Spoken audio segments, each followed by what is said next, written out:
Hey, it's Friday. I could do one of several things on Friday.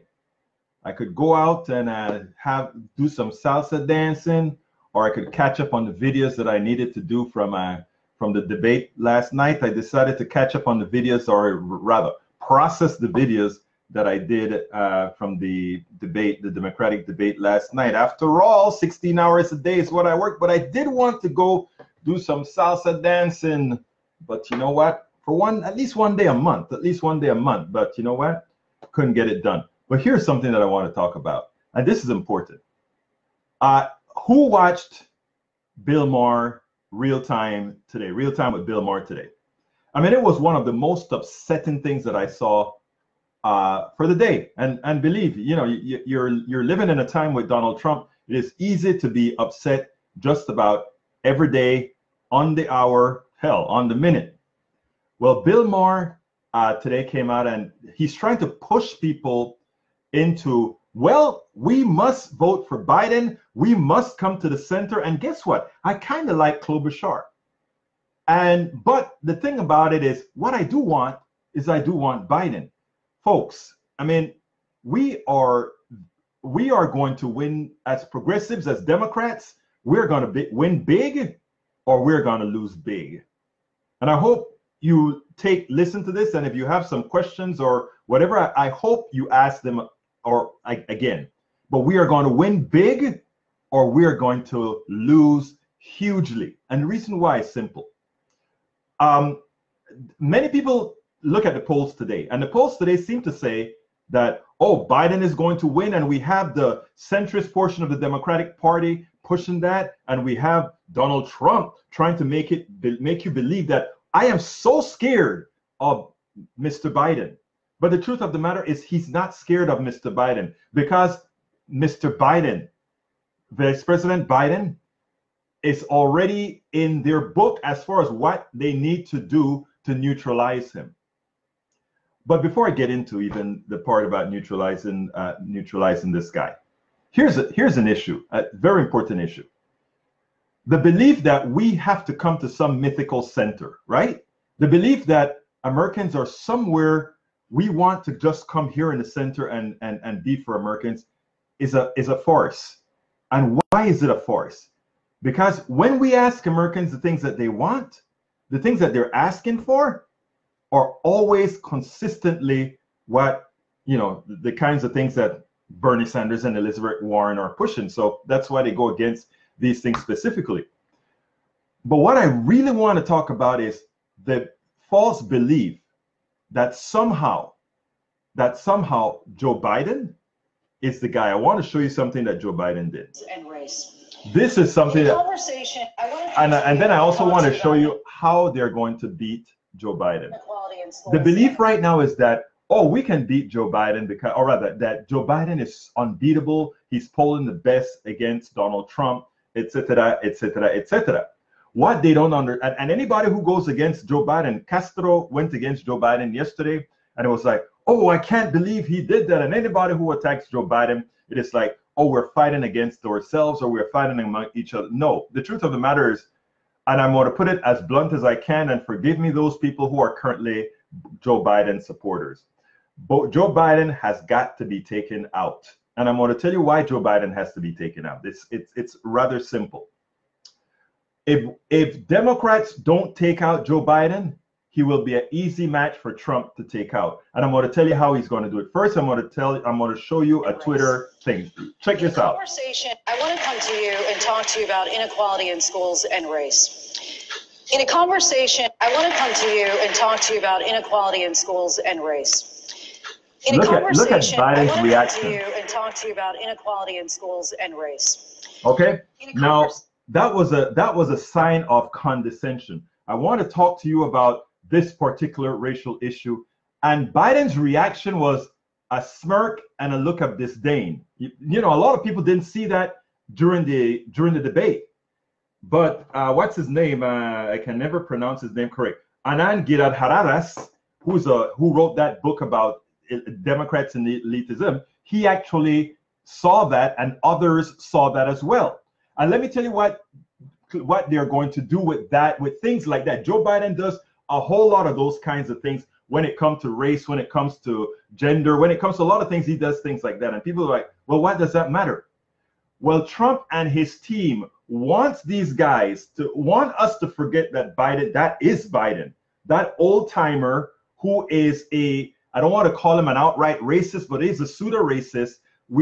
They want him to be there, because at that point, if he gets the nomination, all these clips are going to be placed strategically in social media. They will be placed strategically all over, and low information voters, let's say low information Black voters, are going to see these things, and they're going to look at this with disdain.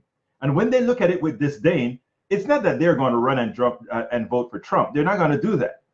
They're going to run and stay home. But you know, a lot of the tenets right now of Black people supporting Biden is based on, well, Obama chose Biden to be his vice president. When you dig deeper, if you want the real reason why Obama, as very smart man, chose Biden to be his vice president, is that Biden gave a whole lot of people who otherwise would have been suspicious of Barack Obama, who normally would not have voted for Barack Obama.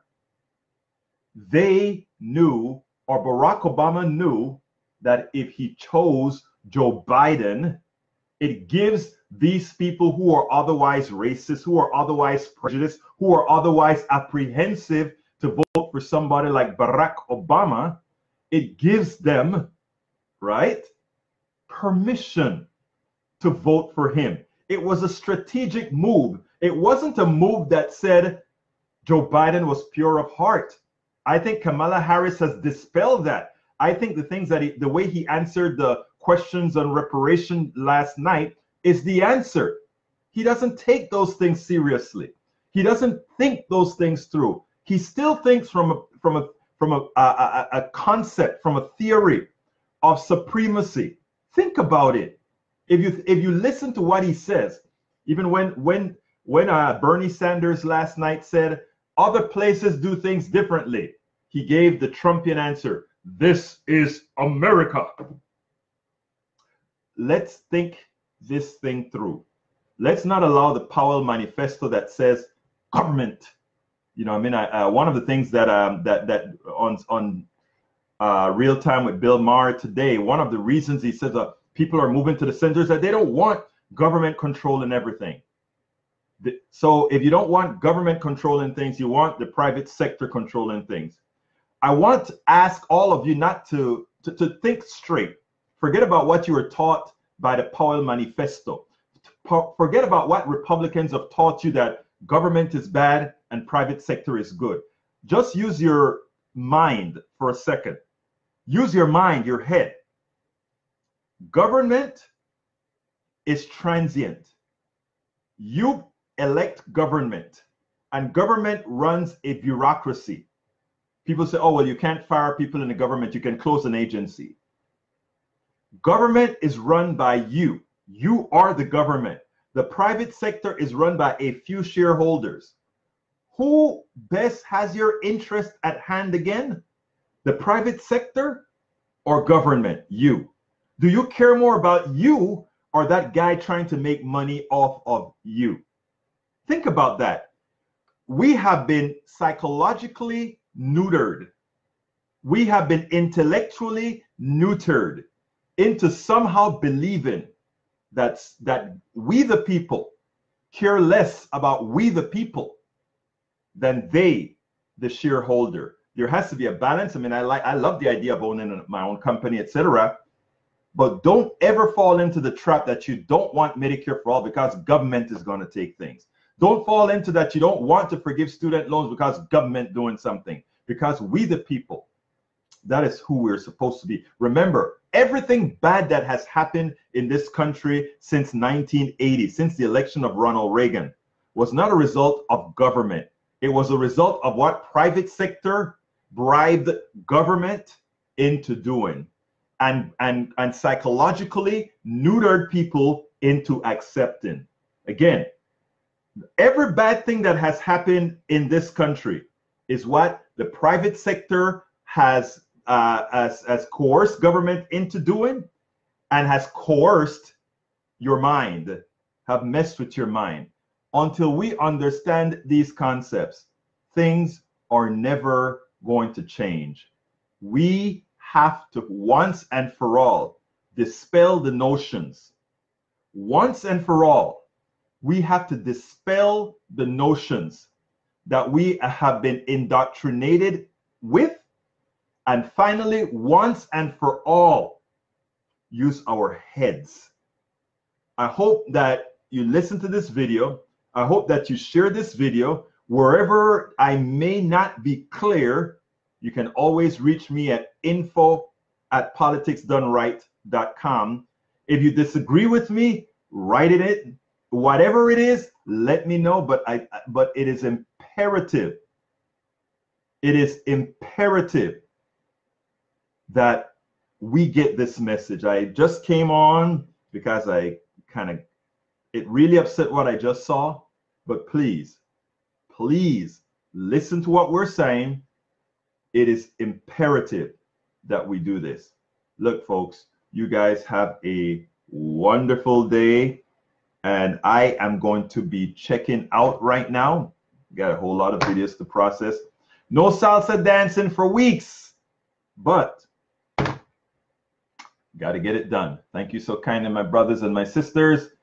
I just say this stuff out of love, man, but we got to take this country back, and we have to do things right, and we have to use our heads. We can't allow ourselves to be indoctrinated by a corporatocracy, corporations that only care about themselves. And we cannot be concerned about the wards of the corporatocracy, those people who the corporations send to indoctrinate you and to pollute your mind. Again, I would love to answer anything. For anybody who thinks I'm full of it, I'd love to entertain whatever you have to say. Muchísimas gracias. Tengan buenas noches. Thank you so kindly. Have a wonderful night. Back to processing videos.